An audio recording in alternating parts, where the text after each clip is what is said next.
Bonsoir à tous, 20h sur nos antennes, c'est l'heure des infos. Fatima, bonsoir. Bonsoir Papis, bonsoir également à vous chers téléspectateurs et c'est parti pour le sommaire de cette édition. Le voici le sommaire, pèlerinage 2015 avec son lot de désagréments. Les pèlerins laissés en rade quittent le hangar, la mort dans l'âme. Ils se sont attachés les services d'un avocat. Les 131 pèlerins parlent de préjudice moral. Dans la même veine des ratages de l'organisation, l'imam Marta Ndiaye suggère une privatisation organisée des missionnaires bien formés entre autres profils. Tabaski 2015 compte à rebours dans un contexte de spéculation, des questions mais aussi des réponses sur le mouton. L'État du Sénégal, par la voix de son ministre, continue de rassurer. Pourtant, dans certaines zones du Sénégal, l'inquiétude est manifeste. Nous en ferons une très large fenêtre. Au Burkina Faso, le coup d'État fait encore parler. L'Union africaine a décidé d'exclure le Faso. Info qu'on a reçue il y a quelques instants. Et puis en sport, le comité local de la Coupe d'Afrique compte réussir ce défi. Il espère boucler les budgets avec l'appui des entreprises locales. Enfin, le dossier du jour porte sur donc le Sénégal. Nos films méconnus par le public sénégalais sont pourtant primés notamment dans des pays comme le Burkina Faso ou la Côte d'Ivoire.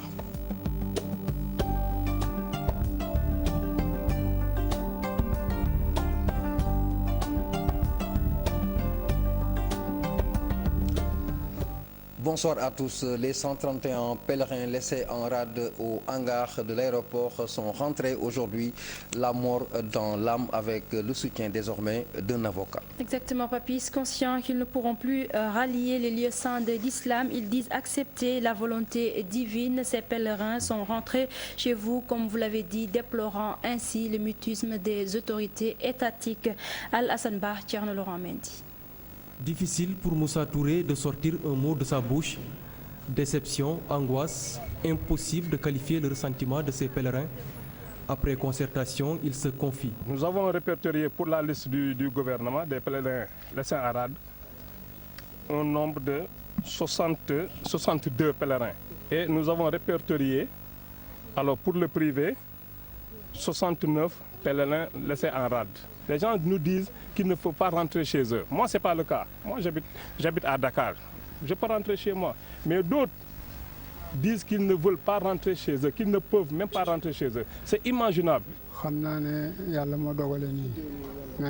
C'est la volonté divine, mais c'est dur vraiment. L'État m'avait offert un billet, je le remercie quand même. Ces pèlerins comptent transmettre le dossier à un avocat. Même si l'idée d'une plainte n'est pas encore à jour, certains souhaitent un remboursement.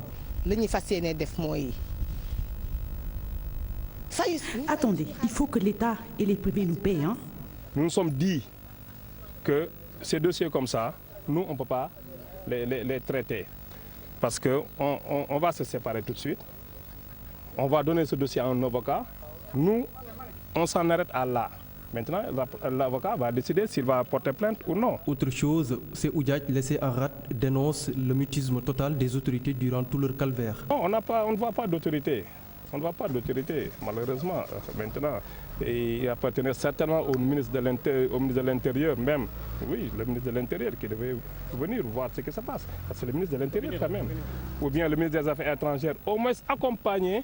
Alors la plupart des grandes personnes qui sont là à rentrer chez eux. Dans le hangar où l'accès des journalistes est formellement interdit, une consigne, les pèlerins ont vidé les lieux, ils ont tous rangé bagages et comptent retourner chez eux. Je vous le disais en titre, les 131 pèlerins laissés en rade se sont attachés les services d'un avocat qui se trouve être Maître Khassimou Touré, que nous avons au bout de la ligne. Maître, bonsoir et merci d'être avec nous avec cette évolution de ce problème des pèlerins. Alors, comment se présente cette plainte? Ce sera contre l'État, contre la Commission. Comment elle va se présenter, cette plainte des pèlerins?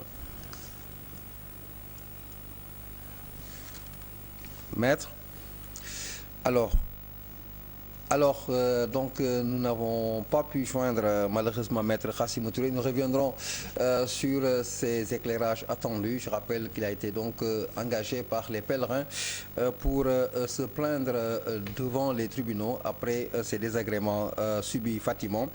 Nous restons justement sur ce dossier pèlerinage. Exactement, Papi. C'est suite aux difficultés notées dans l'organisation du pèlerinage 2015. L'imam Makhtar Ndiaye prône une privatisation organisée.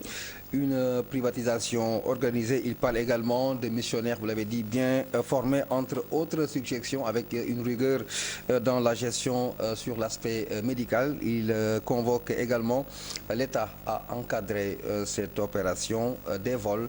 Maïmouna Ndiaye, Mohamed Dian. Le pèlerinage 2015 marqué par l'annulation et des retards de vol. À l'origine, un surplus de quotas, une nouvelle politique s'impose de l'avis d'Imam Makhtar Ndiaye. À mon avis, il faut que les pèlerinages à la Mecque soient entièrement privatisés, mais une privatisation organisée. L'État ne peut plus supporter les pèlerinages. Vu aujourd'hui ce qui s'est passé avec les 108 pèlerins qui sont laissés en rade, l'État peut seulement les accompagner et les encadrer, surtout sur le plan sécuritaire, n'est-ce pas, pour qu'ils puissent bien mener leur pèlerinage. L'imam de Liberté 6 insiste également sur le choix des missionnaires, des hommes rompus à la tâche, le premier critère exigé. Nous avons constaté aujourd'hui que n'importe qui peut être missionnaire, n'est-ce pas? Il faut des missionnaires dévoués, des missionnaires qui maîtrisent les règles du pèlerinage. Et en général, ce qu'on constate, c'est des retraités, des gens de l'administration, n'est-ce pas? Et à mon avis, le Sénégal ne manque pas d'intellectuels, d'érudits, des islamologues vraiment qui peuvent guider les pèlerins. Autre point qui mérite d'être revu, la visite médicale. Il faut une sélection également rigoureuse sur les visites médicales. Comme vous le savez, les pèlerinages, c'est une adoration qui nécessite des moyens financiers, mais aussi physiques. Il faut que les pèlerins soient aptes physiquement pour bien mener son pèlerinage. Et tout ça, en fait, c'est des erreurs, n'est-ce pas? L'État doit vraiment les corriger. Ces pèlerins devront prendre leur mal en patience, attendre l'année prochaine pour rallier les lieux saints de l'islam. Alhamdoulilah, peut-être Dieu ne les a pas appelés. Alors, nous avons retrouvé Maître Khassimou Touré, je le rappelle, c'est l'avocat des 131 pèlerins laissés en rade ici à l'aéroport dans le cadre du pèlerinage 2015. Maître, bonsoir. Et comment se présente cette plainte justement des 131 pèlerins que vous devez aujourd'hui défendre? Vous imaginez le désastre, le drame que vivent ces pèlerins, une situation ubuesque et délétère. Actuellement, ils sont dans l'angoisse et la consternation. Comme vous l'avez si bien rappelé, j'ai saisi mon huissier instrumentaire qui a déjà posé les actes fondateurs de la procédure. Il a été sur le site et il a fait un excellent travail et j'en tirerai toutes les conséquences de droit. Dans tous les cas, je vais rechercher et engager la responsabilité de la puissance publique de l'État. C'est donc parce qu'il y a un fonctionnement défectueux du service public. Et les voyagistes privés aussi seront interpellés. Toutes les personnes qui seront de près ou de loin même mêlées à cette douloureuse affaire seront interpellées. Mais je vais privilégier la démarche amiable de règlement. Je vais me rapprocher des autorités de la République pour que ces cas de carence, ces tâtonnements, ces choses pas du tout catholiques cessent d'avoir cours dans notre pays. Il faut que le laxisme cesse. Il faut que nous soyons sérieux. Alors, maître, pour venir un peu, pour être encore beaucoup plus précis, qu'est-ce que vous attendez en termes de compensation? On parle déjà de préjudice moral. Financièrement, on doit s'attendre à quoi? Et ils ont également raté ce pèlerinage finalement. Vous vous attendez à quoi en termes de compensation? Non, je ne peux pas actuellement quantifier, donner le quantum de ce que j'attends de l'État ou des voyagistes privés ou des personnes qui seront responsables à un degré ou à un autre. Mais ce qui est sûr et certain, c'est que je serai intransigeant dans la défense des intérêts de ces pèlerins qui ont été humiliés. Et je crois que les pouvoirs publics doivent prendre leurs responsabilités. je ferai les actes, je poserai les actes qu'il faille poser. Et je crois que, et je suis fondé de croire que l'opinion publique nationale sera grandement édifiée lorsque je serai entré en possession des documents que j'avais commandités auprès de mon huissier instrumentaire. Voilà, nous avons tous compris. Merci Maître Khassimou Touré d'avoir été avec nous en direct dans ce journal. Je rappelle qu'il va défendre d'ores et déjà les intérêts des 131 pèlerins laissés en rade ici dans le cadre du pèlerinage 2015. Nous restons sur l'événement qui s'approche, la Tabaski. À quelques jours justement de la fête, le marché Petersen refuse encore du monde. Fatima, pourtant, il y a eu précédemment une opération de déguerpissement. Exactement, Papy. C'est les commerçants sont de retour sur les lieux, après des négociations avec la mairie de Dakar Plateau, mais certains souhaiteraient poursuivre leurs activités sur le site même après la Tabaski. C'est un reportage de Kodendiaï Younous Diatta. Après les violents affrontements entre marchands ambulants et forces de l'ordre au marché Petersen, l'endroit est encore pris d'assaut par les commerçants. On est revenu ici il y a juste 2 jours grâce à de bonnes volontés que le maire nous a accordé cette faveur.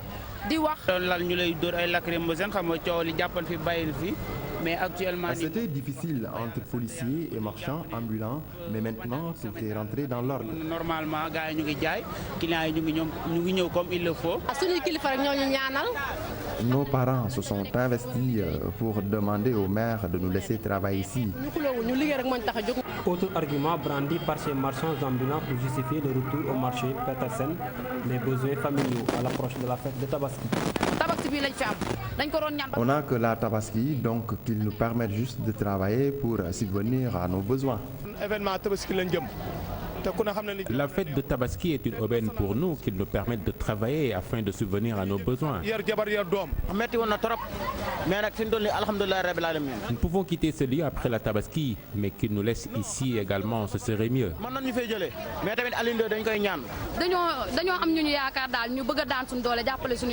Depuis le retour, les clients se font désirer et proposent. C'est à cause des événements qui se sont passés ici, ça a terni l'image du marché. Ces commerçants qui sont revenus à de meilleurs sentiments demandent à la municipalité de faire preuve de compréhension à leur endroit. Ils ne peuvent pas regagner le site de recasement non encore opérationnel, mais pour l'heure, l'ambiance au marché Petersen reprend ses droits. Il y aura assez de moutons sur le marché, rassure l'association des vendeurs de bétail de la Seras. Elle a pris les devants en nouant des partenariats avec les éleveurs de la Mauritanie et du Mali pour un bon approvisionnement du marché. Les éleveurs appellent l'État à soutenir de telles initiatives. C'est un reportage de Dissa Prera Mardien. Point de pénurie de moutons pour la Tabaski 2015. Pour ce faire, les vendeurs de bétail à la Seras ont pris les devants. Des partenariats sont noués avec les Mauritaniens et les Maliens. Objectif, approvisionner correctement le marché sénégalais. Comme nous le disons l'année dernière, nous participons au développement du pays à travers l'élevage et le commerce. C'est pour ça qu'on a cherché les partenariats pour le manquement s'achève dans ce pays. Plus de 2000 bêtes. Plus de 2000 bêtes. En provenance de la Mauritanie. Des moutons, il y en aura en abondance à la Seras. Cependant, des difficultés persistent au forail, même si l'État a fait quelques efforts.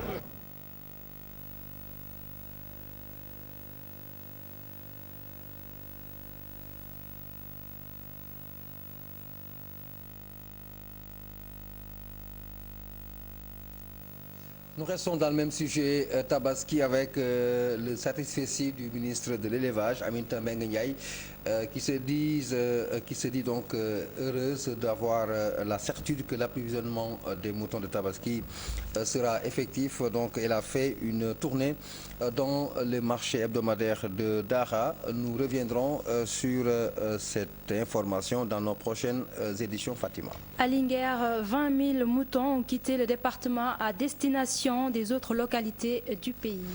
Mais le prix du mouton est jugé très élevé par les acheteurs, une situation due à la cherté de l'aliment de bétail. Modoumbay, explication. En une semaine, 20 000 moutons ont quitté le département de Linguère, destination les marchés des autres localités du pays.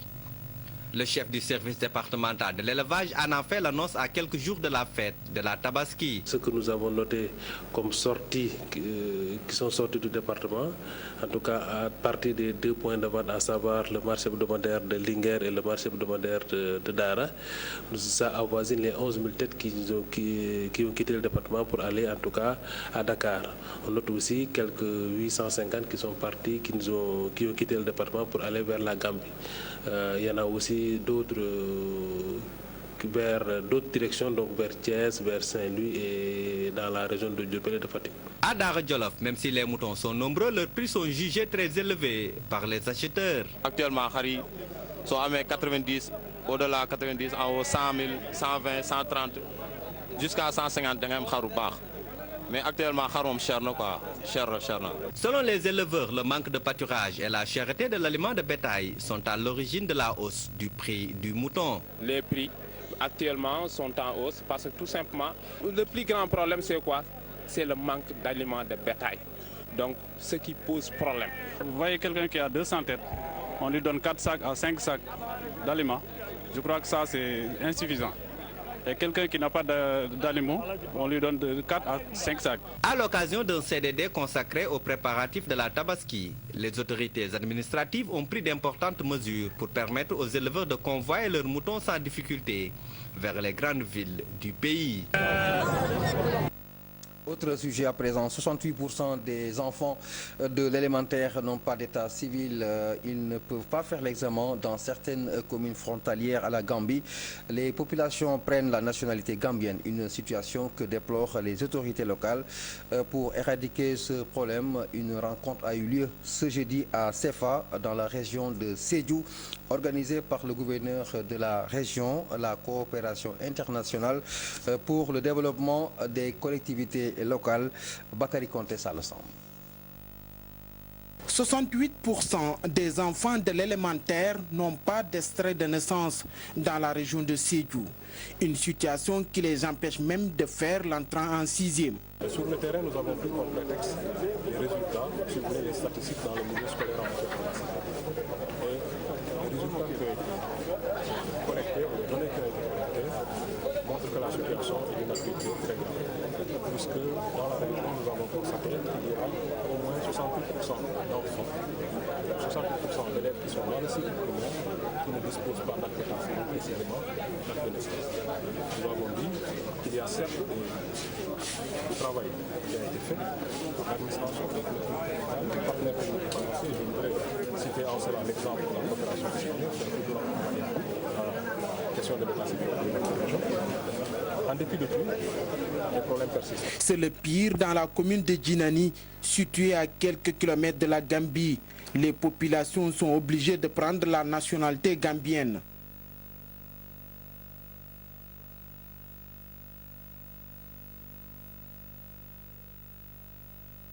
Nous restons dans le sud du pays. Le gouvernement sénégalais veut se faire évaluer par les citoyens. Pour ce faire, la Commission nationale de gouvernance a organisé à Ziguinchor un atelier de sensibilisation des citoyens à la base. Bassirou Dia, membre de la commission, est au micro de notre correspondant Boubacar Diassi.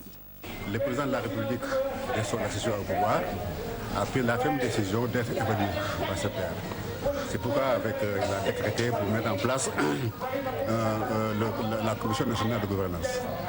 Alors, la Commission de gouvernance a été mise en place depuis le 20 décembre, novembre de 2014. Alors, on a mis en place le conseil consultatif. Maintenant, on est en train de nous évaluer. On est dans la première phase.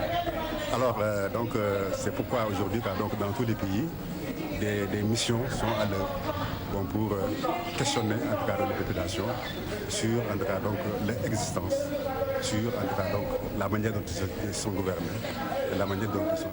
Et nous en arrivons à l'actu international avec cette situation au Burkina Faso marquée par l'arrivée du président de la CEDEAO, M.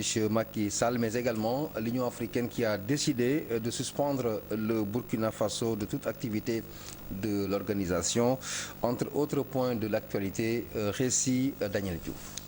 Les derniers développements avec l'Union africaine qui a suspendu le Burkina Faso de toutes les activités de l'organisation avec effet immédiat.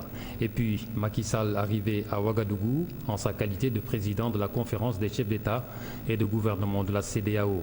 Le président sénégalais accompagné de son ministre des Affaires étrangères, de son conseiller diplomatique et de son chef d'état-major particulier selon RFI. L'idée serait de rencontrer les responsables de ce coup d'État, mais également les autorités de la transition, les autorités politiques et la société civile. Et puis selon des sources proches de l'ex-président Michel Kafando, il aurait été placé vendredi en résidence surveillée, une information qui diffère quelque peu du communiqué émis par les putschistes qui ont annoncé avoir libéré le président Démy. Le Premier ministre Isaac Zida serait lui toujours détenu. En raison de ce putsch, Myriam Sankara, la veuve de Thomas Sankara, s'inquiète déjà pour les suites de l'enquête sur les conditions de l'assassinat de son mari. Le putsch intervient à la veille du jour de la publication des résultats de l'enquête aux parties civiles. Ces résultats étaient très attendus depuis l'exhumation des ossements de Thomas Sankara en fin mai. Myriam Sankara juge surprenante la survenue de ce coup d'État à la veille de ces révélations qualifiées explosives pour certains proches de Blaise Compaoré. En Libye, le groupe État islamique revendique une attaque menée ce vendredi dans la base aérienne de Mitiga à Tripoli. L'attaque a fait 3 morts parmi les forces de l'ordre. Elle avait pour cible une prison. Les assaillants voulaient libérer des détenus. Hormis ces 3 gardiens, 8 membres du groupe armé ont aussi péri dans l'attaque. Enfin, la Syrie, au moins 21 civils, dont 2 enfants tués par des barils d'explosifs largués par l'armée du régime syrien sur une ville tenue par des rebelles au sud du pays. Selon l'Observatoire syrien des droits de l'homme, ce sont des hélicoptères qui ont largué jeudi ces barils d'explosifs sur des quartiers, tuant une vingtaine de civils, dont 4 femmes et 2 enfants.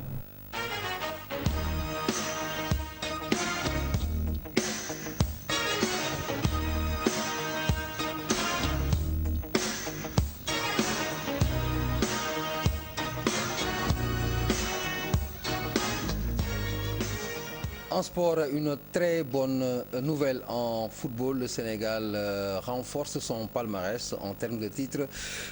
Aux Jeux africains de Brazzaville, le Sénégal a remporté la finale devant le Burkina Faso sur le score d'1-0. Le but a été inscrit par Moussa Seydi à la 2e minute. Donc toutes nos félicitations à nos compétiteurs un peu loin dans le cadre de ces Jeux africains. Nous restons en football pour parler du comité local de la Coupe d'Afrique des moins de 23 ans. Ce comité veut réussir donc ce défi, mais en réussissant à rassembler le budget par l'effort ou par l'appui de nos entreprises locales. Reportage signé Pape Faragning d'Emmandao. Il faut qu'on s'adapte. Le Sénégal a pris une option sérieuse pour relever le défi de l'organisation. Le budget de la Coupe d'Afrique des Nations U23 sera bouclé 21 jours avant le début de la compétition, mais il avoisine celui du dernier CHAN. Le comité local est à pied d'œuvre. Que tout soit fait en amont pour que, au plus tard, 3 semaines au moins avant le début de cette CAN-là, on n'ait pas de soucis de budget et qu'on n'ait pas des soucis de pouvoir dérouler donc, ce qui sera quand même le dispositif pour avoir quand même une CAN à succès, une deuxième CAN à succès ici à Dakar. Des dispositions sont déjà prises dans la loi des finances rectificatives pour accompagner cette grande organisation. Donc l'État est disposé non seulement à l'organiser, à l'accompagner et à permettre au président du comité local de relever le défi de l'organisation d'abord, mais également le défi de la participation. Même si l'État est le principal bailleur, le Colocan appelle à un patriotisme des sociétés sénégalaises pour la réussite de cet événement sportif. Sur cette compétition, ce que nous voulons, c'est cibler davantage les sociétés nationales.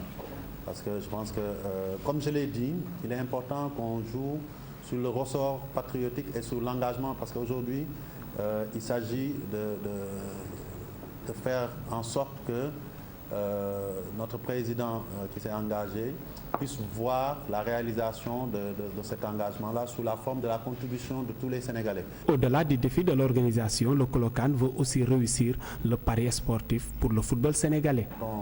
Non seulement jouer des matchs amicaux, mais nous prévoyons d'organiser un tournoi sous-régional dans lequel c'est le mémorial Maharouat. Nous avons prévu de l'organiser à Saint-Louis, dans lequel le Sénégal U20 sera aux côtés d'autres nations de la sous-région. Le comité compte aussi sur l'engagement citoyen pour une CAN réussie avec des matchs programmés à 15h et à 18h.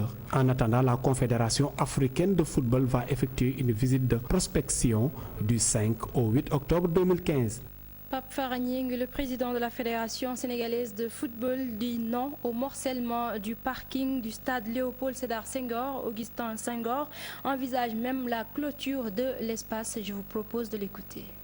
Aujourd'hui, on est en train de s'attaquer à ce qui constitue aujourd'hui le cœur du sport sénégalais. Ce n'est pas seulement le football, ce stade quand même, je pense que c'est le temple du sport sénégalais.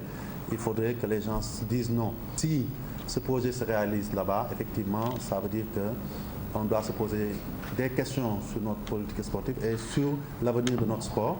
Et au lieu de se poser ces questions-là, il faut, je pense, agir. Et agir, c'est s'opposer à ces projets-là. Et nous allons nous opposer tout simplement. Qu'on arrête ce que je considère comme des prédateurs immobiliers qui sont à la recherche de n'importe quelle poche. Et je ne sais pas comment ça se fait. Et des fois, ils arrivent à leur fin. Et ce serait un échec pour nous tous. J'insiste sur le fait qu'il est nécessaire, je ne sais pas si c'est l'État qui le fera, ou si on nous y autorise, on demande au CONOS et aux fédérations de participer. Il faut qu'on prenne notre courage à deux mains et qu'on clôture cet espace, cette réserve foncière du stade. S'il y a une clôture, si c'est matérialisé, je pense qu'aucun prédateur, dans le secret d'un bureau, ne pourra se permettre de signer des actes de cession d'espaces qui sont destinés au peuple sénégalais. Nous en arrivons au dossier qui va clôturer cette édition, le dossier qui porte sur la production cinématographique des Sénégalais. Un paradoxe grandissime.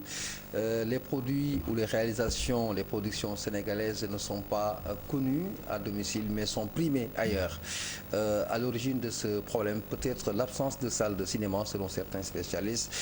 Suivez ce reportage pour comprendre davantage cette problématique. 2 distinctions déjà pour son premier film intitulé Sagar. Pape Abdoulaye Seck, un jeune réalisateur sur qui le cinéma sénégalais pourrait compter. Je pense que c'est un travail qui a été reconnu par des professionnels du cinéma en Afrique et je pense que c'est toujours agréable de voir que son travail a vraiment marqué les gens dans un certain point de vue. Et je pense que le Sénégal a un potentiel extraordinaire en matière d'imaginaire. Le Sénégal a un potentiel extraordinaire en matière de créativité. Et les métiers de l'art et de la culture, ce sont les meilleurs métiers où on peut faire vivre la culture d'un pays, où on peut continuer à faire exister un pays. Ces films qui font la fierté du Sénégal à l'extérieur sont méconnus des Sénégalais.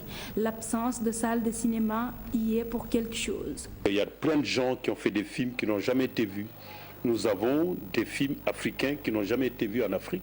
Il nous faut des salles. Dans ces films, on parle de nos sociétés et on utilise nos propres langues. Et donc si ces langues sont appréciées par les Occidentaux qui n'en connaissent pas grand-chose, si ce n'est les sous-titres qu'ils arrivent à lire, c'est qu'il y a un petit problème. Et je pense que c'est un problème à résoudre en mettant en place un certain nombre de plateformes pour pouvoir permettre la diffusion de ces films. Même si l'État cherche à aider avec le fonds destiné à la cinématographie mis sur pied, pour ces réalisateurs, ce n'est pas suffisant. 1 milliard, moi je trouve que c'est peu. Déjà. Parce que 1 milliard, c'est beaucoup pour... Vous savez, quand on parle de... Bon, au fait, il y avait un règne où on parlait beaucoup de millions et de milliards. Et depuis, dans la tête des gens, ça résonne des milliards. Mais 1 milliard, c'est peu pour le cinéma. Vous savez, bon, on va me dire qu'un film ne doit pas coûter cher, un film africain. C'est pas vrai. Mais 1 milliard, on pouvait mettre quand même 12 milliards. Pour quelle raison on met 12 milliards dans un endroit et qu'on ne le mette pas ailleurs dans le cinéma? Sénégal, pays de Sembène Ousmane, père du cinéma africain, pourrait retrouver sa place dans le continent si ces jeunes sont appuyés. Pape Abdoulaye Seck, Diana Gueye, entre autres jeunes, sur les pas de leurs aînés Moussa Touré et Alain Gomis. C'est la fin de cette édition. Pour ceux qui nous ont pris en cours, la forte information, elle est totalement africaine. Vous l'avez vu sur ces images, le président de la CEDEAO, le président Macky Sall, s'est rendu au Burkina Faso à la suite de la situation qui prévaut dans ce pays, et l'Union africaine qui a décidé d'exclure le Faso de l'organisation. Ce sont les dernières informations que nous tenons par rapport à cette situation au Burkina Faso. Nous y reviendrons certainement dans nos prochains rendez-vous. Ce sera tout, Fatima, pour aujourd'hui. Merci Papis, merci également à vous de nous avoir suivis.